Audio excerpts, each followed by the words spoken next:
500 pesos no para sa kumuha dawata sir. Salamat kayo, sir. Thank you. Maayong gabi, kumusta?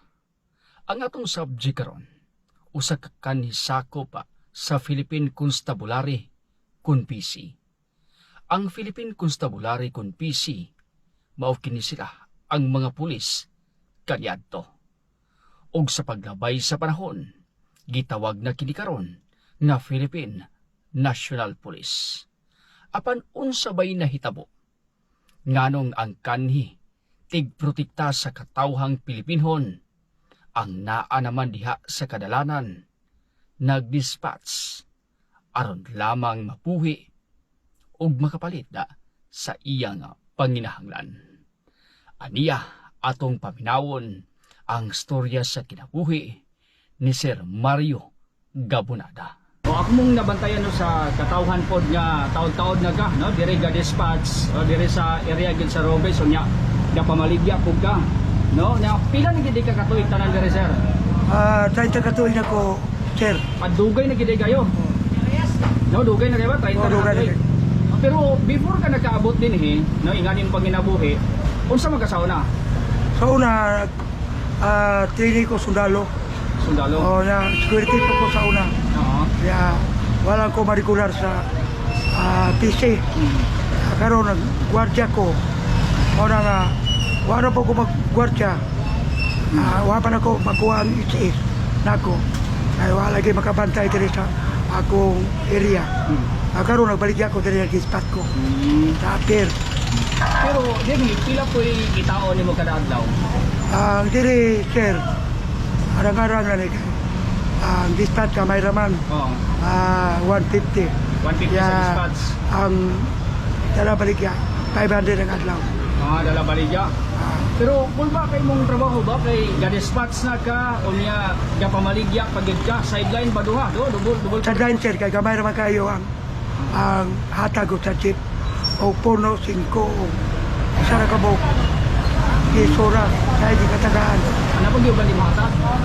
O gamay kayo yata. Pero may na nga dili sa O yulay, walay musaka, di katagaan. pag ngay musaka sure gid na ihatag. O. Tagpila pod. Piso, dosan, kanang 4, 2 piso. O puno, pagkaramang puno, ayaran 5. Pero kanto sa no grabe kayo ani mo ang pagpaningkamot but napaka ikaw ra na kay minyo ka? Minyo ko, sir, pero nangaminyo naman mga bata. Kaya bulag me. Ako Abo na susulo na lang ka. Wala na kay gibuhi. Kasal me, pero dugay naman, mga 20 na magkatuig. Pero karon wala na kay kauban. Wala na, single ko. Uy, ready to mingle? Oh. Kung nagya po'y maibgan ba? Pero asa mo nagapuyo? Anak ko sa Bayabas. Bayabas. Zone 1, Bayabas. Zone 1 Bayabas. Guara. Unsa di ka oras ga pwesto dire? Ako na dito, na ako igagaw, ipuyan ako dito. Pero Nakabang ko, 20 ang 20 ang adlaw. gabi mo abang dito. Gatang ko. Gipuyan. Pero ako ikaon, ako libre. Sabon, wala, tanan. Diri ko kakaon sa gawas. Dire. Pero muanhi ka dire sa Robins dapit para mag-dispatch o mamaligya o sa oras. Bago pa ko diri, sir. Pero unsa ka oras magsugod kung pamaligya dire? Pagsugon ako sa una, di ako sa akong liog. Gabitay rin liog. Pero karon unsa ka oras? Karon, dili na ko nag. Unsa ka oras? Like alas 6 ala Sugo ko diri alas City. alas 7 buntag na muli ka. Huli ko mga alas 5:30, alas 5. So wala gi sipyat na gi ka diri kada adlaw. Nado ko diri usay maka-absent ko Sunday. Ay kana akong balik akong ako maibilin diya. Mag-close man sila sa tidaan. Sa ibilin ako. Pero kahit saan ako mo absent o Domingo, present ko pirmi. Diri kay. Ako ni dadon dito sa balay. Hasol ba kayo sa jeep? Sa Bodman. Pero ako hindi aron Domingo. Start na gapon ko, ako absent. Pero naigayon nga kapuyan ka o pamaligya. Nanangingon ka nga di sa ko mamaligya kay kapoy nay mo higayon ingana. Nagkamot ko, sir, kay. Kamot ka. O kapoy, wabay mubuhin ako, wabay taban ako. Ako'y mga anak, Di man yun, muhatag sa kuha. Nagpasko gani. Wala. Ako pa magaling pangayuan. Mo ba? Unsa ti mo trabaho sa mga anak? Ah, Unsa ilang matrabaho?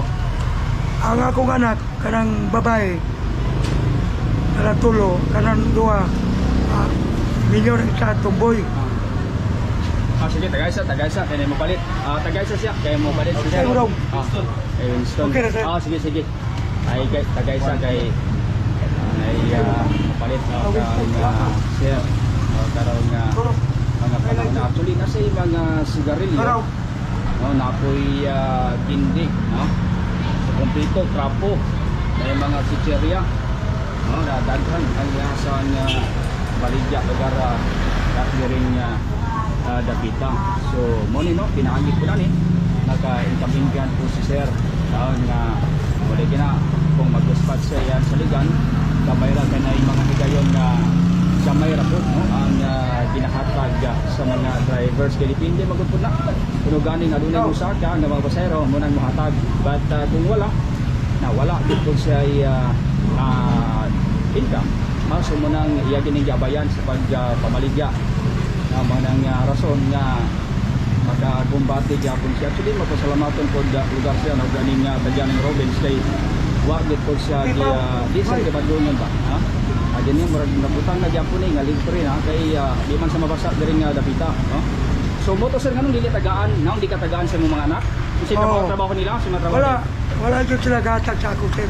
di wala sila trabaho po Wala. pila gid ka buok anak nimo Kini primero na kong asawa. Ako'y anak duha, namatay ang mama, kagbay pa man.